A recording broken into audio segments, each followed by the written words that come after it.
Kebetulan saya tertarik untuk menjadi katekis itu pada tahun 81. 81. Saya belum saat lahir itu, loh, Bu. Kayak saya bilang kelihatan tuanya deh saya. Pada waktu itu saya di SMA kelas 2. Kelas 2 terus ada mantan kepala sekolah SD Asisi, yaitu Pak Mariadi almarhum, mengajak saya untuk ikut di Bina Iman Paroki. Waktu itu namanya masih sekolah minggu ya Pak Dino. Nah itu karena kebetulan dia lihat saya suka anak-anak kecil, dia ajak saya dan itu berlanjut. Jadi saya mulai ikut nyemplung di situ dan saya jujur saya tidak merasa katekis, cuma saya senang. Jadi saya ikut dengan Bapak Mariadi almarhum itu untuk mengajar di sekolah minggu. Ya. Mungkin untuk sekarang itu sulit kita menemukan orang-orang seperti itu ya. Dan Ibu sudah memberikan teladan itu kepada anak muda ya. Mudah-mudahan yang nonton juga banyak anak muda yang nanti terpanggil. Amin. Pasti terpanggil, apalagi harus Pak Dino ya. Dalam kegiatan gereja ya. Perasaanmu setelah kamu menerima sakramen Ekaristi ya dan menerima tubuh dan darah Yesus untuk pertama kali. Senang sih. Senang Ya. Coba bahasakan kepada banyak yang nontonin loh. Gimana?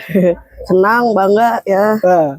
Harapan saya setelah mereka menerima Komuni Kudus pertama kali ini, mereka sungguh-sungguh nanti menjadi pribadi-pribadi Kristus yang hidup dimanapun mereka berada, memberi kesaksian tentang iman mereka dan tentang kebaikan cinta kasih Tuhan untuk banyak orang.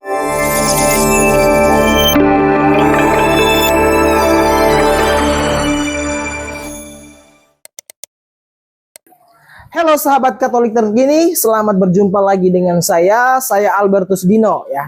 Pada hari ini tadi saya juga mengikuti perayaan penerimaan sakramen Ekaristi di Paroki Asisi, ya di Asisi Tebet ya. Nah, kurang lebih tadi hari ini yang menerima sakramen Ekaristi itu 37 orang ya. Nah, saya ingin tanya ke salah satu katekis ya, yang mengajar para katekumen ya, di Paroki Asisi ini ya, dengan Bu Vita. Bu Vita, selamat berjumpa. Selamat. Gimana kabarnya Bu? Pak Dino? Baik. Baik ya. Boleh Bu cerita sedikit ya? Mungkin yang pertama dari Ibu cerita dulu kapan Ibu tertarik atau terpanggil menjadi katekis. Waduh, Pak. Saya kelihatan tuanya nih. Baik, Ya, cerita coba sedikit aja Pak. Ya. Kebetulan saya tertarik untuk menjadi katekis itu pada tahun 81. 81. Saya belum lahir loh Bu. Kayak saya bilang kelihatan tuanya deh saya. Pada waktu itu saya di SMA kelas 2. Kelas 2 terus ada mantan kepala sekolah SD Asisi, yaitu Pak Mariadi almarhum, mengajak saya untuk ikut di Bina Iman Paroki. Waktu itu namanya masih sekolah minggu ya Pak Dino. Nah itu karena kebetulan dia lihat saya suka anak-anak kecil, dia ajak saya dan itu berlanjut. Jadi saya mulai ikut nyemplung di situ dan saya jujur saya tidak merasa katekis, cuma saya senang. Jadi saya ikut dengan Bapak Mariadi almarhum itu untuk mengajar di sekolah minggu. Ya, terlibat di sekolah minggu di Gereja Santo Fransiskus Asisi. Kebetulan sampai sekarang pun gereja ini masih belum punya ruang pastoral ya yang memadai untuk anak-anak kita. Jadi hingga saat ini itu masih pakai ruang SMA. Ruang SMA. Dulu belum secantik ini. Kita udah punya teman doa. Dulu di sini hanya Gua Maria dan biasanya kalau kelas itu dipakai untuk ujian, kami tidak bisa masuk. Saya mengampar di depan Gua Maria dengan tikar bersama anak-anak. Itu anak-anak senang banget. Biasanya cerita tentang Bunda Maria, lalu belajar doa rosario dan sejenisnya. Seperti itu. Tapi memang Bu, tidak mudah loh di usia yang sangat muda sekali, masih SMA, tapi sudah terpanggil ya untuk terlibat dalam kegiatan gereja, apalagi sebagai pembina tadi ya, mendampingi anak-anak sekolah minggu. Nah, mungkin untuk sekarang itu sulit kita menemukan orang-orang seperti itu ya. Dan Ibu sudah memberikan teladan itu kepada anak muda ya. Mudah-mudahan yang nonton juga banyak anak muda yang nanti terpanggil. Amin. Pasti terpanggil, apalagi harus Pak Dino ya. Dalam kegiatan gereja ya. Lalu kemudian Bu, kapan Ibu akhirnya kemudian juga menjadi pengajar bagi katekumen, khususnya yang katekumen dewasa itu kan banyak juga di paroki ini. Ya, saya mulai katekumen dewasa itu di sekitar tahun 87. 87. Ya, jadi 81 main di BIA, 87 saya 86 mulai masuk ke sekolah Santo Paulus di Tresia. Evangelisasi dia. Jenis itu khusus untuk ini, untuk namanya? Persiapan katekis. Ya, seperti itu 3 tahun. Kebetulan itu dosennya, gurunya itu guru Atma semua. Guru Atma semua itu. apakah ada tantangannya dalam proses proses pendampingan itu? Banyak. Sorry Bu, kan Ibu kan tadi sudah terlibat sejak SMA sampai sekarang pun masih memberi diri untuk Kebetulan masih. melayani di gereja itu ya. Sangat bagi saya itu sangat diacungi jempol dia. Amin. Ya. Ya, apakah ada tantangannya Bu? Atau ya nikmati aja prosesnya itu atau gimana? Tantangannya lumayan banyak ya. Soalnya agak kesulitan untuk mencari generasi muda yang mau nyemplung di Bina Iman. Kalau sekarang regenerasinya agak sulit kalau di Fransiskus Asisi sini ya. Fransiskus Asisi Tebet. Saya nggak tahu kenapa, apa karena mungkin kurang dari kaminya, atau mungkin ada hal-hal lain yang membuat generasi muda kita juga, ntar dulu, kan aku udah kuliah, udah kerja dari Senin sampai Jumat, Sabtu sama Minggu mau libur gitu. Nah, beruntung dari mulai tahun 2011 tuh mulai ada generasi muda yang berminat hingga sekarang. Oke, yang terakhir Bu, gimana tadi perayaan hari ini? Kan kita hari ini tadi kan menerimakan sakramen Ekaristi bagi 37 anak. Ya. Gimana Ibu melihat mereka sebagai seorang katekis yang sudah bertahun-tahun ya mendampingi anak-anak persiapan menerima sakramen itu? Yang untuk katekisnya ya. Kalau saya lihat sih masih kayak seperti Bu Sudira, itu usianya masih di atas saya, jadi saya juga menyontoh beliau. Bu Sud itu semangatnya tinggi. Jadi pada saat dia punya waktu, dia akan terus mendampingi, hadir di kelas-kelas yang ada. Tapi pada saat dia nggak bisa, mungkin karena suaminya juga sudah mulai kurang sehat, dia mendampingi, dia pasti excuse izin. Nah, untuk hari ini tadi gimana Bu? Untuk hari ini bagi anak-anak tadi Ibu melihat mereka itu gimana suasananya? Jujur saya bahagia banget ya lihat, karena anak-anak itu bisa komuni pada waktu yang tepat dan waktu yang tepat. Lalu mungkin juga saya tahun ini berbahagia Pak Dino. Pak Dino tahu kenapa? Karena kami punya ketua Sipawartan yang muda usia. Nah itu, kita butuh yang seperti itu karena apa? Karena untuk IT dan segala macamnya kita butuh itu dengan kondisi zamannya sekarang. Jadi kalau hanya ada sekedar saya, itu pasti tidak memadai kalau menurut saya pribadi. Itu tadi seperti Ibu bilang, harus ada regenerasi lah ya. Betul. Anak-anak muda yang punya semangat juga untuk melayani di gereja. Oke, sekarang saya dengan salah satu anak yang menerima sakramen Ekaristi pada hari ini ya. Bagaimana perasaannya setelah menerima tubuh dan darah Kristus untuk pertama kalinya ya. Ini dengan siapa namanya? Nikolaus. SMP-nya di mana Nikolaus? SD. Masih SD, sorry ya. Sorry. Ternyata masih SD. SD-nya di mana? SD Strada, di atas sana. Oh, di Strada. Di Strada juga kan pendidikan agamanya itu juga bagus kan? Bagus. Nah, ada guru agama. Siapa namanya guru agamanya? Suster. Suster. Oh, dengan suster ya. Gimana hari ini tadi? Perasaanmu setelah kamu menerima sakramen Ekaristi ya, dan menerima tubuh dan darah Yesus untuk pertama kali? Senang sih. Senang ya. Coba bahasakan kepada banyak yang nontonin loh. Gimana? Senang, bangga ya. Ya gitulah. Oh, bangga ya. Lalu selama ini siapa yang mendampingi kalian untuk persiapan penerimaan sakramen Ekaristi? Banyak sih gurunya ya. Banyak gurunya juga? Banyak. Di sekolah? Bukan hanya guru agama saja yang memberikan materi? Iya. Dari sekolahmu ada berapa orang? Ada 2 orang. Ada 2 orang ya. Mungkin cerita sedikit Peter dalam proses pendampingan selama ini, atau suasananya hari ini seperti apa gitu. Kalau pendampingan sih ini ahlinya. Oh, ketua katekis. Jadi, saya tinggal menerima. Tinggal menerima, mengesahkan apa yang mereka, dan mereka sudah melakukan dengan baik sekali. Termasuk persiapan sampai pada misa sampai hari ini. Bagus sekali. Orang tua juga saya lihat serius juga untuk mendampingi anak-anaknya, dan umat juga sangat mendukung situasinya. Sehingga upacara walaupun ramai tapi bagus menurut saya. Oh, suasananya Pak, suasana untuk hari ini sangat meriah, akrab juga rasanya, akrab sekali juga. Gitu.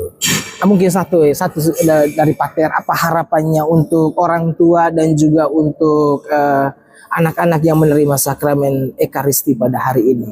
Harapan saya setelah mereka menerima Komuni Kudus pertama kali ini, mereka sungguh-sungguh nanti menjadi pribadi-pribadi Kristus yang hidup dimanapun mereka berada, memberi kesaksian tentang iman mereka dan tentang kebaikan cinta kasih Tuhan untuk banyak orang, untuk keselamatan orang banyak gitu. Karena memang apa namanya kan orang bilang itu Pater, keluarga itulah gereja kecil ya, menjadi tempat pertama anak-anak itu imannya bertumbuh dan berkembang. Baik, nama saya Haris, saya guru agama Katolik di Sampurna Akademi Pancoran. Tadi kami sudah selesai menerimakan 11 siswa dari kelas 4 sampai kelas 7 untuk menerima sakramen Ekaristi yang pertama. Jadi pendampingannya kita setiap minggu, setiap hari Jumat seminggu sekali. Jadi ada fasilitator datang dari KAJ, dia mengadakan pembelajaran dalam bahasa Inggris kurang lebih 1 jam, kurang lebih ada 18 pertemuan. Lalu di sana seperti pada umumnya pembelajaran di gereja ataupun di sekolah Katolik pada umumnya, jadi diajarkan dan dipersiapkan anak-anaknya sehingga dapat menerima sakramen Ekaristi pada hari ini. Jadi harapannya supaya anak-anak yang sudah menerima sakramen Ekaristi pada hari ini akan selalu setia, mau menjadi pelayan untuk Tuhan Yesus Kristus. Semoga juga dapat aktif di parkir mereka masing-masing. Gimana Pak persiapan untuk perayaan hari ini tadi? Persiapannya sangat baik. Kita bisa bekerja sama dengan orang tua anak-anak yang mau mengikuti komunitas Ekaristi. Jadi persiapannya berjalan lancar. Bagi saya pribadi ini juga sebuah pengalaman yang baru karena saya juga sudah lama tidak terlibat di dalam gereja. Kalau dulunya cukup terlibat, ya. Jadi ya sebagai proses pembelajaran juga dan ada sukacita di sini untuk membawa anak-anak ini menerima tubuh Kristus yang pertama kali. Ini membuat saya melihat ke belakang. Masa-masa di mana saya masih aktif ke gereja, menerima tubuh Kristus itu ada sukacita, ada keheningan, dan hanya di dalam keheningan kita bisa bertemu dengan Tuhan. Jadi mudah-mudahan Tuhan akan memberikan jejak-jejak kecil buat anak-anak yang baru mendapat Ekaristi ini, ya, dan bisa mencari jalan mereka, menemukan kebenaran, mengikuti kebenaran, selalu setia, mengikuti kasih, dan selalu rendah hati dalam perjalanan itu.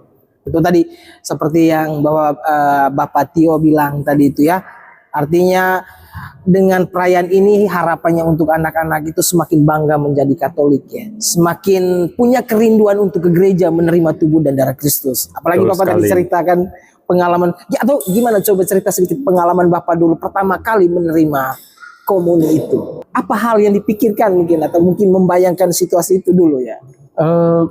Mungkin bukan sebuah ekspresi sukacita, tapi itu merupakan ekspresi keheningan. Dan kemudian saya mendapatkan bahwa di dalam keheningan itu ada ekspresi sukacita, dan sukacita itu selalu ada di dalam situ. Dan saya pelajari itu setelah menjadi lebih dewasa dalam iman. Ya, dalam proses lah ya, dalam proses menuju ke situ. Iya, sampai sekarang pun ya. Ya itu ya harapannya teman-teman atau adik-adik yang sudah menerima, tadi sekali lagi saya sampaikan ya, semakin bangga menjadi Katolik. Harus itu ya, bawa Kristus itu kemanapun kita pergi.